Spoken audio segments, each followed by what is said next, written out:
Hello.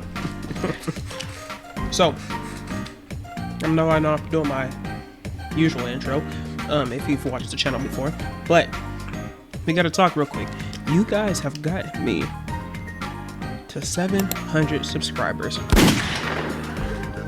Look, I asked to get to 700 subscribers before the end of October, I believe. Don't quote me. But y'all have got me to 700 subscribers, and I greatly appreciate it. I greatly appreciate every subscriber, every person that likes the videos that I do, all the reaction videos that I do. I appreciate all of it. So, before we even jump into it, go ahead and like, comment, and subscribe to the channel and hit that bell for notifications when we drop a video. I greatly appreciate it. And let's go ahead and do this intro. Good evening. Yeah. That's enough of that. Hi, my name is Donovan, aka Donovan, and welcome to another reaction video. Today, we're going to be looking at a new horror short stories animation, and it comes from SSG Animations. Yes, SSG Animations. And the video that we're going to be checking out today, that was released 8 hours ago, is 3 True Possession horror story animated. Yes, we are going to go check that out today. Look, we're in October, man, spirit of Halloween, but don't get it twisted. We still gonna react to scary stuff. We still gonna react to music stuff. Don't matter what it is, we react. And I feel like reacting today. So let's go ahead and jump straight into this. Like I said before, go ahead and like, comment, subscribe to the channel, hit that bell for notifications when we drop a video. I greatly appreciate it. Let's go ahead and jump straight up into the videos. Grab your snacks, sit back, relax, and enjoy the show.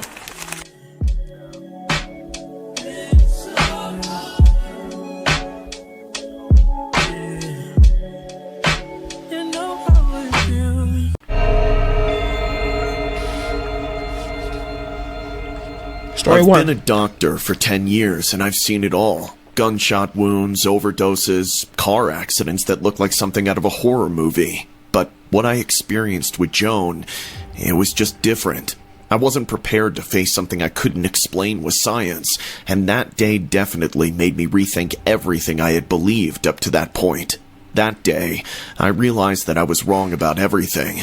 It was like, I don't know, starting from scratch. It all started with an emergency call, one like any other. The patient had been transported by the police to the hospital, apparently in a state of crisis. Upon arrival, I noticed that his family, a very religious...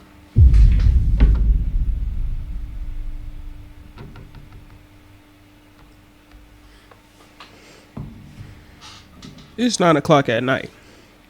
Y'all better be watching this at nighttime too. Let's continue. Group of people was outside, screaming for them not to treat him there, to let him go. They said Joan didn't need a doctor, but an exorcist. At first, I didn't pay much attention to it. Throughout you don't my need career, a doctor, I need an I've dealt exorcist. with many people who prefer to entrust themselves to God rather than to medicine, and while I respect that, my duty is to be patient. I walked into the emergency room where he had been placed. Juan was strapped to the bed, sweating profusely, mumbling things I didn't understand. Why do I look like my cousin? I admit that his eyes were a bit scary.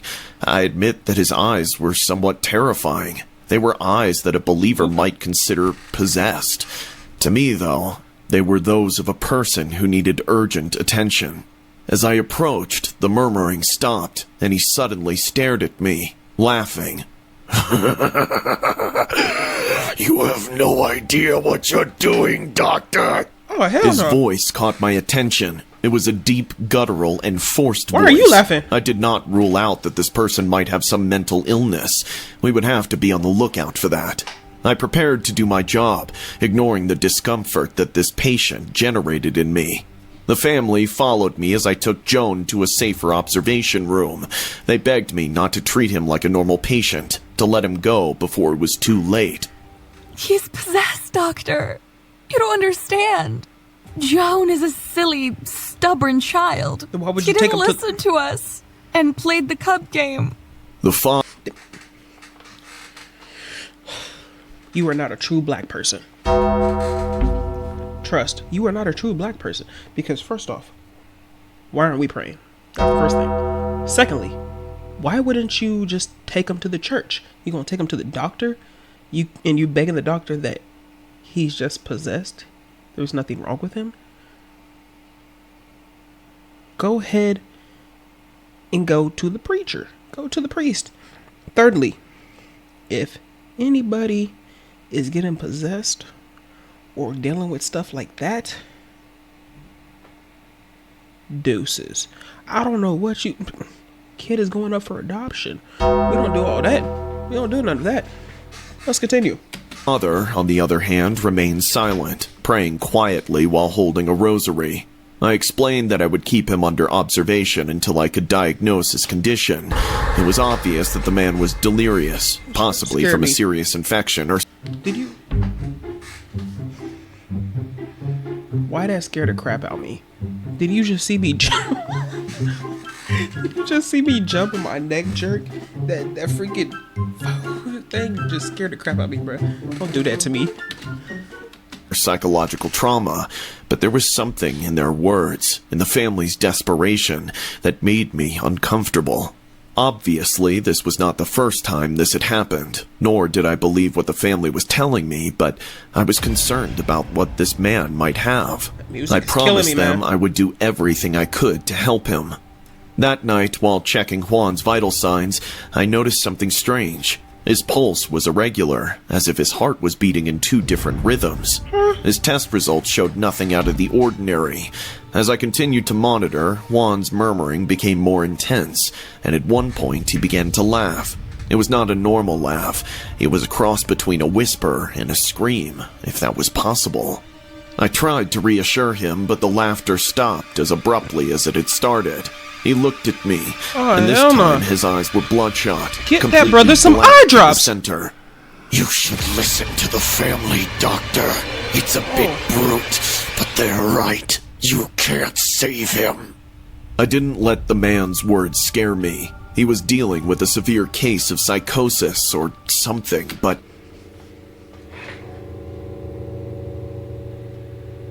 Let's see if you can finish my sentence. That is some... Hopefully you got it right. That is some... I'm just saying, why would you say, I'm not gonna let it fear me? I'm not gonna fear it. Bro's teeth turned yellow. Bloodshot eyes like he was smoking a bowl. I'm good off of that. Scare me. He was dealing with a severe case of psychosis or something, but I couldn't stop thinking about what the family had said. Things started to spiral out of control when Joan attacked one of the nurses. It was fast, almost too fast for anyone to stop it. Why don't y'all got him handcuffed? He was still, and the next, he had the nurse up against the wall, his hands around her neck. We managed to separate them, but it was clear to me that this person was dangerous to the hospital staff. I ordered him sedated to avoid further incidents, but his resistance was surprising. Even with a dose that should have knocked out a man his size, he remained awake, whispering things in a language I didn't recognize. After that incident, I began to feel that something was wrong, not only with Joan, but with the hospital in general. The lights were going on and off, and the thermometers were reaching impossible temperatures. Once Joan finally fell asleep, I decided to go home and rest. I had been awake for too many hours, and exhaustion was getting the best of me. When I got home, I had a quick bite to eat and went to bed. Tiredness got the better of me and I fell asleep. I don't know how long it was before it happened, but suddenly I felt a violent tug on my leg. I fell out of bed with a thud, completely disoriented. As I tried to get up... Was she getting attacked by mosquitoes? Oh, hell no.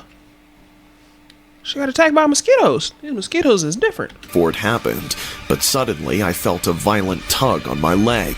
I fell out of bed with a thud, completely disoriented. As I tried to get up, something invisible grabbed me again, dragging me across the floor. It was as if icy hands were clinging to my skin, trying to pull me somewhere dark. I somehow broke free, and when I sat up, I saw it. Across the room, in the shadows, was Joan. It wasn't exactly him. His body was there, but something in his posture, and the way his face twisted into a smile, told me he wasn't human. He lunged towards me with impossible speed, and at the last second, everything went black. I woke with a jolt in my bed, sweating and breathing. It was all a dream, the most realistic and terrifying dream I had ever had in my life. I thought it was all over, but when I calmed down enough to think, I realized that my leg was covered in bruises, as if I had really been dragged. I nervously went to check my security camera. At night, I would film myself to monitor my sleep because of some sleepwalking problems I had been having. When I saw the camera, I couldn't believe my eyes. Something had really thrown me. I decided not to think about what had happened. I hurriedly got dressed and drove to the... If y'all... She said, I'ma act like it didn't even happen. I just ignored it. Why are we ignoring this? Why are we ignoring this? Why aren't we praying? Why aren't we talking to God about this? Because you just got thrown. You got bruises on your legs from who? We don't know. It might be that grown man sitting there doing that. That looked like little baby in that freaking bed. That dude attacked you. And you just gonna ignore it? That is some... Hopefully you got it. The hospital. When I arrived, I went straight to Joan's room. He was awake, looking at me with the same disturbing smile. You don't handcuff I didn't him? know what I was looking for from him, but when he spoke to me, I understood that everything the family had told me so far was true. I almost got you, Doctor. It's a pity you woke up. When I heard that, I felt as if the ground was crumbling underneath my feet. This couldn't be real, but it was. Terrified and not knowing what to do, I contacted Joan's family. I told them that they were right, that something was very wrong, and that they should take him away immediately. This was beyond what medicine could explain. We met secretly that evening, without involving the hospital administration. As they prepared him to leave, Joan kept looking at me, his smile a hideous grin on his haggard face. He was simply amused by the situation. Before they took him away, I gave him an injection to sedate him. I didn't know if it would work, but I needed to buy time for him to be taken away from me. As the drug took effect, Joan relaxed and looked at me with a face that could even be seen as sympathetic, and just like that, he fell asleep. I never knew what happened next. I never heard from Joan or her family again. They vanished into thin air as if they had never existed. I went back to my routine at the hospital, but after that, I was never the same. Eventually, I quit my job. I couldn't stay there anymore. There was nothing strange going on there, but after that, I questioned everything I believed in. I moved to a distant city, but the fear never completely went away.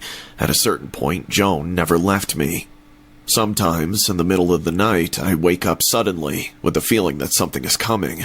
I'm always on my toes, waiting for that moment when the nightmares become reality again, but how do you prepare for something you can't see, that you can't understand? Since that day, I feel like I'm going crazy, and I feel like this is something Joan understood before she left. That smile told me everything. It was a smile of victory. He knew, even before I did, that our meeting had ruined my life.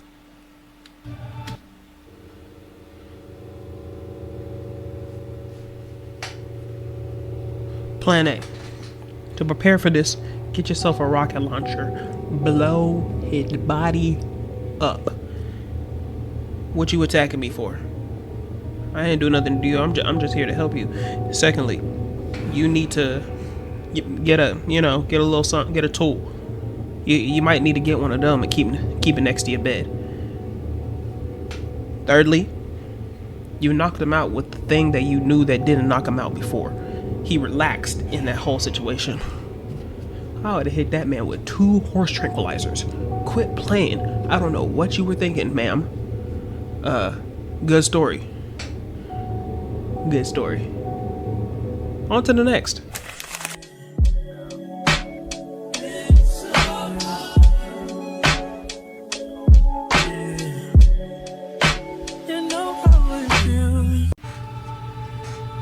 Story 2. My name is Laura. What I am about to tell you is not easy to remember, Laura, let you got a alone deep voice. narrate. I don't know how to logically explain what happened in my house, but the life I knew completely felt... That's where y'all messed up. Why are we playing this game? Playing this game right here is only going to bring you bad things. I don't know why or what you thought. Let's play with a doggone... I don't even want to say the name. You know what the name is. I don't even know why you decided to play with that, bruh. Are you dumb? Let's continue. fell apart when my daughter, Clara, decided to play Ouija with her friends. Stupid. Clara was always a normal girl, like any other girl her age. She studied, hung out with friends, and spent hours in her room listening to music. Nothing out of the ordinary. But that night, when her curiosity and her friends led her to summon spirits with a board, it was the beginning of the end. When I found out they had played with the Ouija board, I really wasn't too scared. I never believed in those things. I always thought they were children's games. Bet you gonna play. But now, Believing in it a bit. after what happened, I wish I had intervened. It all started with little things. Clara started to isolate herself, not wanting to leave her room, and when she did, she had a look I had never seen before, as if she didn't even want to see us. I would ask her what was wrong, but she would just ignore me or tell me it was nothing. I thought maybe she was going through a difficult stage, those things that sometimes happen to young people. But then things got worse. One night, while I was preparing dinner, I heard strange noises coming from his room. At first, I thought she was watching some horror movie or something, but when I went upstairs to tell her to come down for dinner, I found her sitting on the floor in the middle of the room, staring at the wall and wondering. I froze. I didn't know what to do. Clara was immersed in her own world. I know what to do. Hit her with a sweet chin music like you are Shawn Michaels. That will take it out of her. That'll wake her up. She won't even see it coming. You see how low her eyes is? I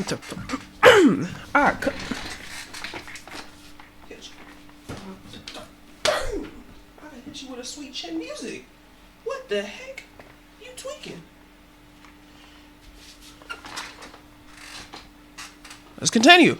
Her eyes closed, her voice monotonous as if she was in a trance. I called out to her, but she didn't react. The following days were hell. Clara began to behave erratically. She stopped eating and spent all day in her room, even on weekends.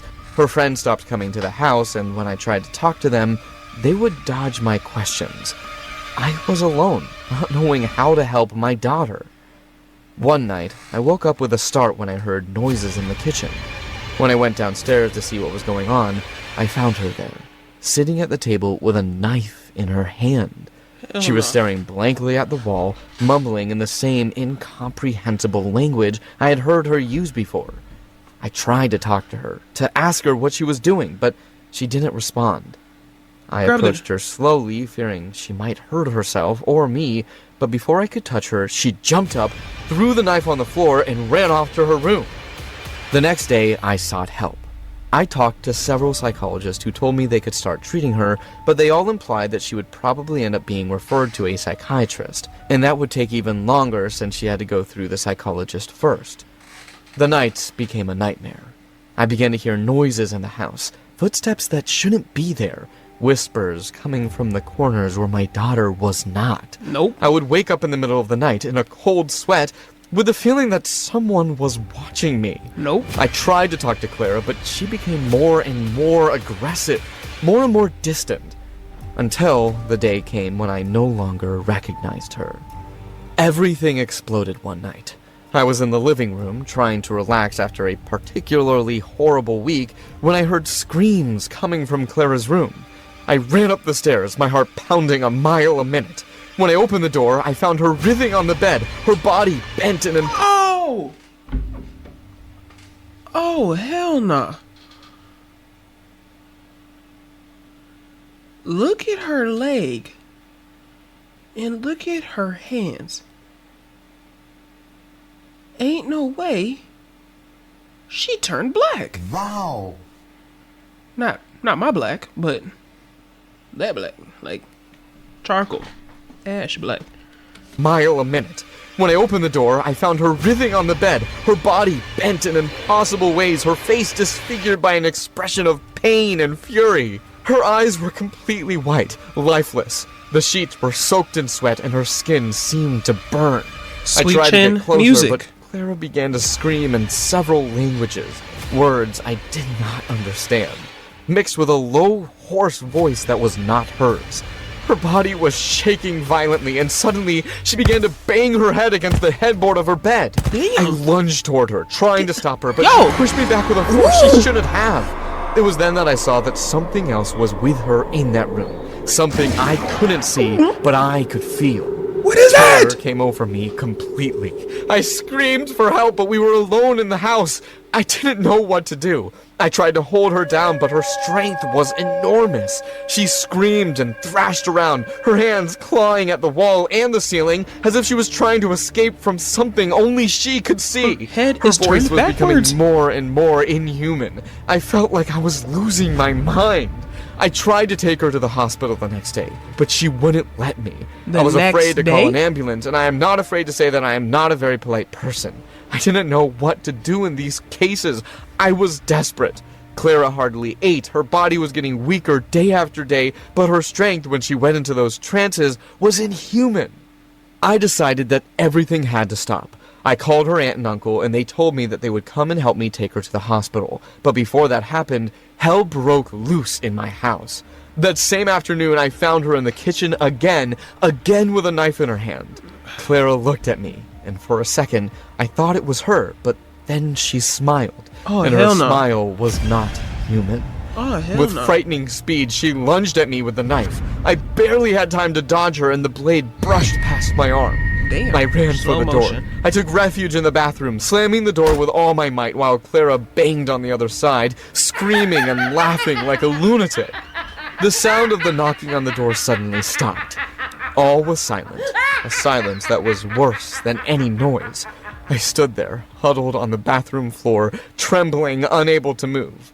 The doorknob began to turn, slowly. I stood up, shaking, tears in my eyes, knowing that what I was about to face was not my daughter. When the door finally hell opened, no. there stood Clara, but not as I knew her. Her skin was pale, almost translucent. Her eyes were two black shafts staring soullessly at me. Her smile was a grotesque grimace, and in her hand she held the knife stained with blood. At that moment, interrupting our moment, someone opened the door.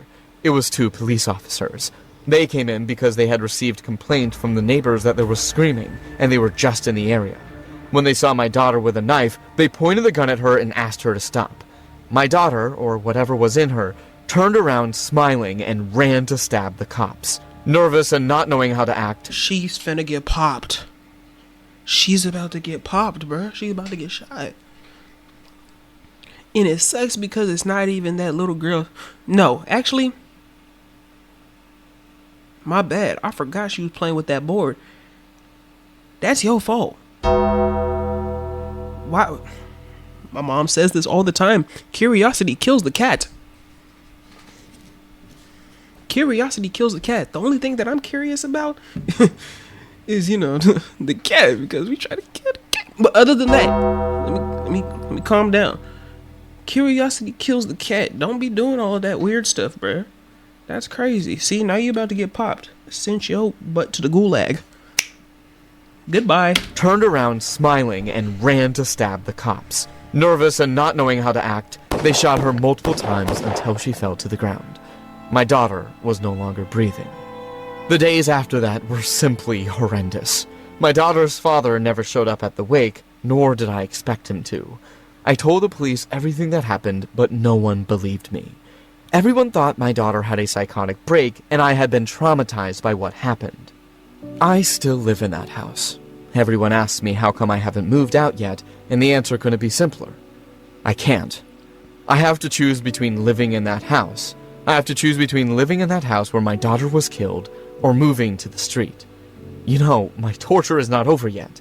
Every night, I hear my daughter crying in her room. I feel that it is really her, or someone, or something wanted to leave me a memory before leaving. My daughter's soul forever suffering and being tortured in my house. I am considering playing Ouija to have one...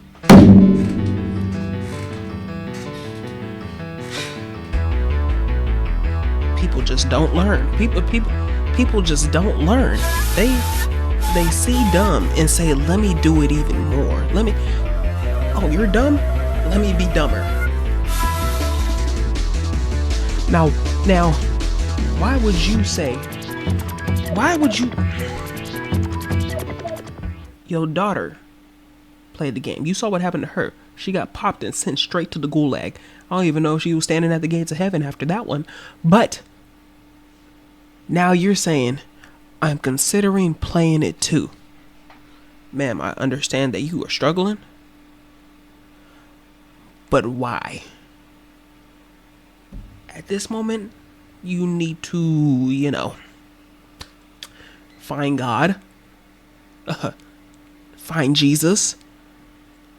Talk to my Lord and Savior. Like, I'm trying to figure out what we doing. What was your thought? What is your thought process? That's all I'm asking. Tortured in my house. I am considering playing Ouija to have one more moment with her. I don't know what will happen. Maybe I will have the same fate as her, but can you blame me? I miss her so much. No price is too high if it gives me the chance to talk to her again.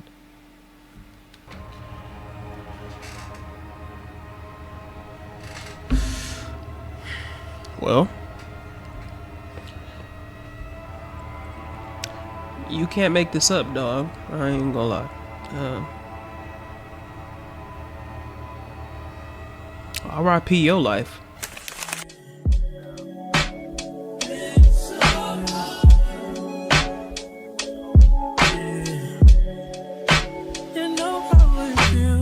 Saturday night was usually date night for my husband and me. Story 3. That particular night, however, we'd gotten home a little late. But there wasn't much to be worried about, as the babysitter had already put the kids to bed and left shortly after getting paid and wishing us good night. After a few minutes, my husband and I freshened up before heading to the basement to watch Babysitter TV. built like a dude. This I had ain't gonna become hold you. something we enjoyed doing ever since my husband, Mark, renovated the basement and made it a kind of man cave. We watched TV for a while, and as time went by, it became evident neither of us wanted to leave the basement and head upstairs as we already gotten comfortable. So at around midnight, we'd both forgotten about the movie and fallen asleep in the basement. A couple of hours went by, and I began to hear the sounds of my kids' footsteps coming down the stairs above the basement. I initially ignored this as I was extremely tired, and it wasn't unusual for my 9-year-old to use the downstairs bathroom.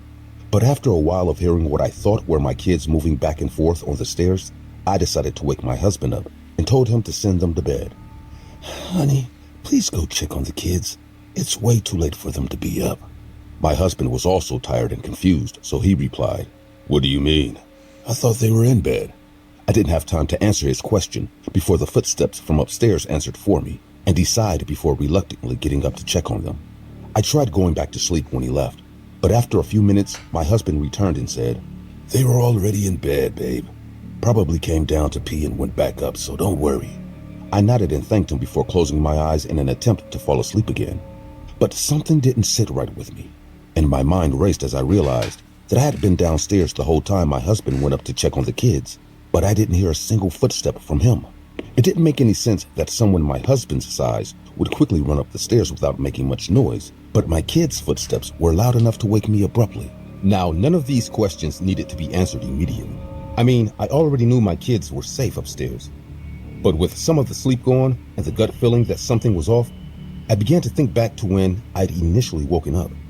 And none of what had happened made much sense to me. First off, my kids hated the dark, and I knew there was no reason they'd come all the way downstairs this late at night to use the bathroom when there was no one upstairs. Soon enough, I began to realize other things I dismissed at the moment due to my tiredness. Like how the footsteps that had woken me up didn't sound anything like kids' footsteps, but were instead extremely heavy and slow. The more I thought about it, the more uneasy I became. Finally, at around 4:30 a.m., I got up and decided to go upstairs and check the indoor security camera to see what happened. Hold on. Wake up the husband. Wake up the husband too. At that point, it'll be a 2-on-1 situation. You can't lose in a 2-on-1 situation. Well, some do, because, they play the rules a little stupid. But you can't lose on a 2-on-1 situation if you got your husband. So I'm trying to figure out why you wake up your husband, go check on the security cameras and tell him what's going on. Obviously, he's going to believe you because both of y'all in the house. And, he's your husband. He's supposed to believe you. He's supposed to check up on you. Come on I now. got my laptop and logged into the cameras.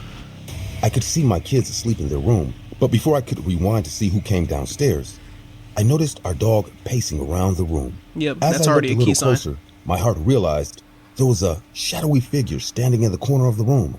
I stared at the image for about 5 minutes, almost certain I was seeing things, but nothing changed, and I knew at that point I had to go see for myself what it was.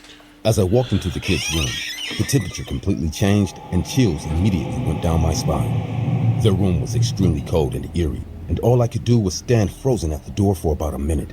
I was far from the spiritual type, but at that moment, there was no denying the fact that there was definitely some sort of evil in that room. My chest began to feel heavy, and the longer I stayed in the room, the more difficult it became to breathe. Luckily, my kids didn't seem affected by whatever was happening to me, but this didn't mean much, as I was never going to leave them in there. So I took my mind off whatever fear I felt at that moment and decided the most important thing was to get my kids out of the room.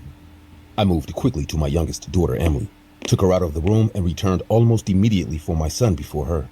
Neither of them woke up as I carried them out, but that didn't matter in the moment. My second oldest was a boy named Jasper, and I quickly carried him off the bed and into my room with the rest of his siblings before returning for my eldest She's child, cooked. Serena. I bolted back into the room and towards Serena before picking her up like the rest and attempting to leave. Shockingly, however, before I could walk away, I felt something roughly grab her legs and pull her out of my arms and back into the bed. I stood still, completely frozen with fear, as I frantically looked around the room for who or what it was with us. There was nothing but darkness and an almost deafening silence. But while I couldn't hear or see anything, I could certainly feel the presence of something watching me and Serena. At that moment, gripped completely with fear, I'd admit the thought of running away briefly crossed my mind, but there was no way I was leaving my child. So in one last-ditch effort, I ran towards Serena. This time, however, I couldn't even get close to her. I couldn't even get to her bed before something grabbed her leg again, lifting her out of the bed and Grab her midair. Would you get lifted up? I'm grabbing her by her cranium and running off with her. You better play tug of war for your child. Quit playing. to her. I couldn't even get to her bed before something grabbed her leg again, lifting her out of the bed and keeping her in the air. At that point, there was nothing I could do to stay calm, and I watched in horror as its grip tightened on her leg before twisting her bone in a 360-degree turn, causing a snickering snap, then flinging her across the room. Serena hit the wall with a heavy thud, and a pool of blood began to form around her head as she lay on the floor. I let out a gut-wrenching scream and ran towards her. But just before I could get there, I felt a force around my neck, crushing my throat, and immediately making it difficult. Bro, I know somebody just like that. He looked just like that. We don't say names on this channel, but I know somebody that looked just like that. What in the heck? You were getting choked out now? Get there, I felt a force around my neck, crushing my throat, and immediately making it difficult for me to breathe.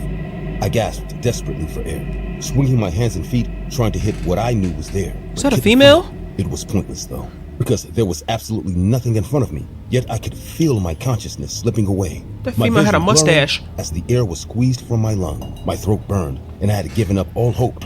But just before I passed out, the early sun began to rise.